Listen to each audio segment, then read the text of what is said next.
National Chairmanship aspirant of the People's Democratic Party, Terhile Utaan, has solicited the support of the PDP G14 group in Benue State to secure the seat, vowing to reposition the party ahead of the 2027 elections. He said that only unity of purpose can drive the party out of its current undesirable state.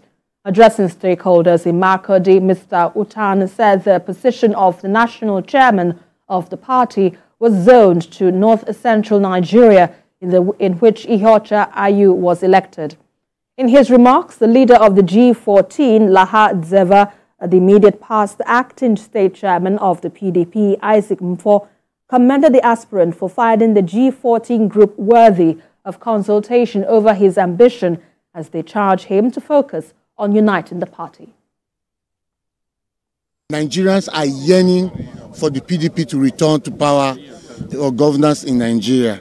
It is left for the PDP to put its house in order to be able to achieve what Nigerian aspirations are. My desire to be national chairman is to unify our party so that we can begin to compete again within contemporary Nigeria. We are a party that is run by the Constitution, so it is only proper that will bring the articles and the words of our Constitution to bear on the leadership of the party. It takes a lot to rebuild the party. Our party is fragmented from the national downward. And we have extracted from him, we have actually extracted from him his view on how to tackle that problem. Well, let's take you to Taraba State, where the women wing of the People's Democratic Party held a peaceful protest against the outcome of the party's state congress that produced Louis Emmanuel as women leader of the party. They argued that the consensus arrangement in which Louis Emmanuel emerged will cause disunity in the party. The PDP women wing, however, commended Governor Abu Kefas for the victory of Abubakar Bawa as the state chairman. We don't need the present woman leader, because if this happens, there will be disunity in the party. The women will scatter, and so we appreciate our governor for what he is doing. We like him, we love him. So what we want is that we don't need the present woman leader. That's what we want. We are here to cry to our governor. A woman leader they give us, we don't want her. We really want the one that was working with us, because she's a woman that appreciates people. She's a woman that brings women together to her. Orphans, widows, everyone. Especially if you can see in Taraba, we have many orphans, widows and old women. She's taking care of them. She's bringing them together. We really want to work with her. We don't want the present one. We are crying to our good governor, our doctor, our star boy. Your women are here crying to you. We don't need the one you give us. I'm still talking politics, this time in Anambra State, where the chapter of the All Progressives Congress has withdrawn from taking part in the local government's election scheduled for the 28th of this month. The party is also suing the Anambra State Independent Electoral Commission and the Anambra State House of Assembly over what they described as irregularities in the electoral process, and asked the courts to nullify the election if ANSIEC goes ahead with it. The motion not to participate in the local government's election was moved during the party's stakeholders meeting in Awka, and the state chairman of the party, Basil Ejidike, noted that the APC under his leadership will not be involved because the ANSIEC and the state governor, Chukwuma Soludo, are allegedly not ready to conduct a free, fair and credible exercise. You can even imagine a government that says, or a party that says that it's going to conduct an election. Up till now, APGA in Anambra State has not even conducted any primary. Labour is not going. PDP also has gone to court. And we are going to court because we are convinced that ANSEC in Anambra State is not ready to conduct any election. We ask the court to set aside any election that may be conducted based on the already notice given by ANSEC. We are saying that the ANSEC is supposed to give the people of Anambra State, all the political parties, at least 150 days for us to prepare for the election. Therefore, the matter is in court, and we hope that the justice must be done. Yes, still on to TVC News at 4. We have more stories after this break. Stay with us. International Literacy Day, and it is celebrated worldwide to emphasize the crucial role of literacy in building a just, peaceful and sustainable society. The ILD highlights literacy as a fundamental human right that empowers individuals and supports a broader knowledge, skills and values essential for respect and equality. The theme for this year, promoting multilingual education, literacy for mutual understanding and peace, focuses on the transformative power of literacy in promoting social cohesion and peace. The global celebration will be held in Yaoundé, Cameroon on the 9th and 10th September and will feature conferences, awards and discussions on literacy landscape in Africa. Well, joining me now for more perspective on this is the Director, AIFA Reading Society, Rhoda Odigbo. Good to have you on the news at this time. So first off, let's get your thoughts now on the celebration of World Literacy Day. What significance does this pose, especially as it seems highlights on promoting multilingual education? What are your thoughts on this? I think it's so every year we celebrate this for many years, those of us who have been in education. And I think particularly for this year, it has come to a significant theme that discusses human rights. And by that perspective, that human rights from the perspective of using one's first language to access education.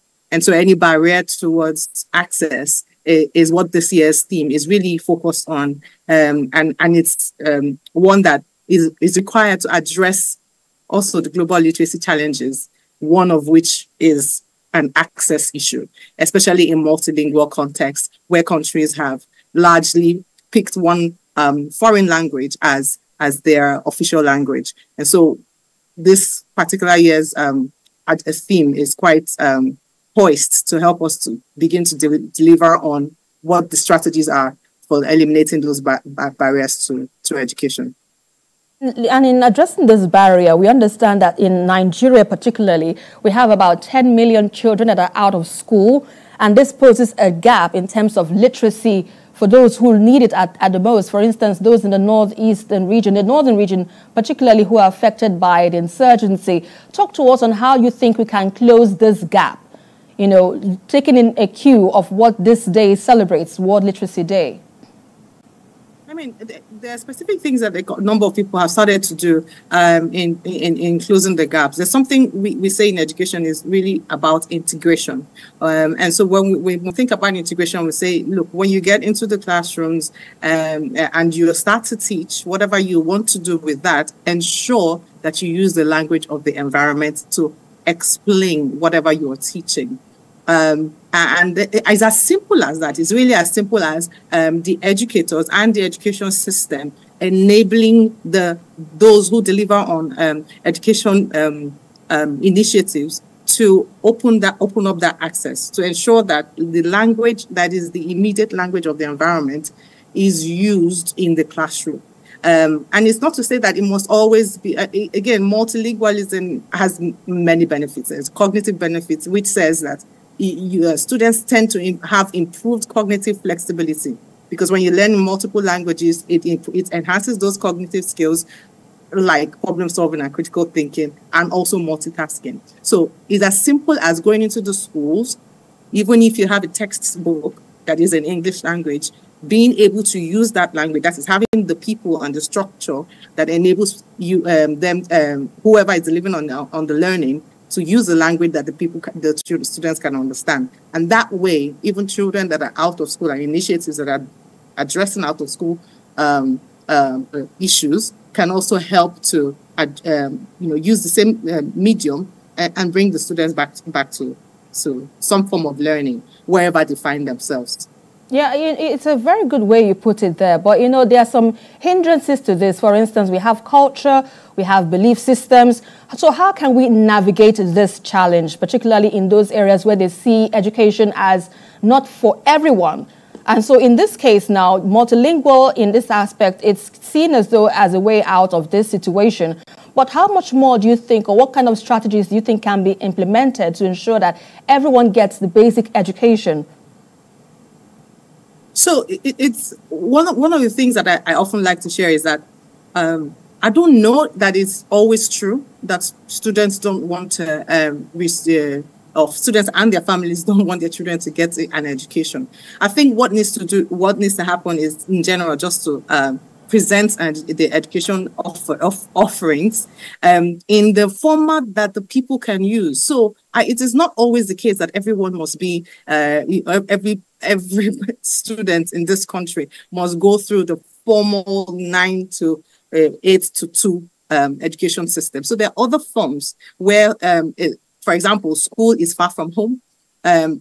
It can be expensive to go to school. It's actually interesting to note that some students cannot get to school because it's far. They can't get to school because they have to feed. They can't get to school because, you know, their families can only, you know, afford to take one or two of their children to school.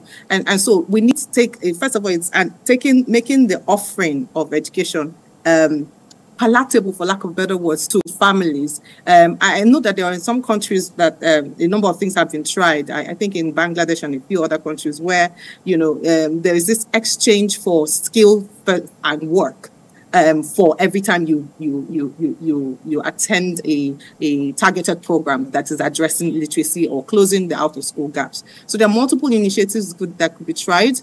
And I think it just takes one who is honest and serious, and a system, a government that is honest and serious, to meet with the community, meet people at the community level, discuss the strategies that works for them, and then see how you can use the science of learning, really. Like, how long does it take for someone to close their literacy gap? How long does it take for someone to close their numeracy gaps? We know these things in education. They're not like big, you know, there are papers out there that have this information. It's really just to get there and discuss at the community level, plan at that community level, and design programs that suit them. All right, and that's where we have to leave it for now. Thank you so much, Director, AIFA Reading Society, Rhoda Odibo. AIFA Reading Society.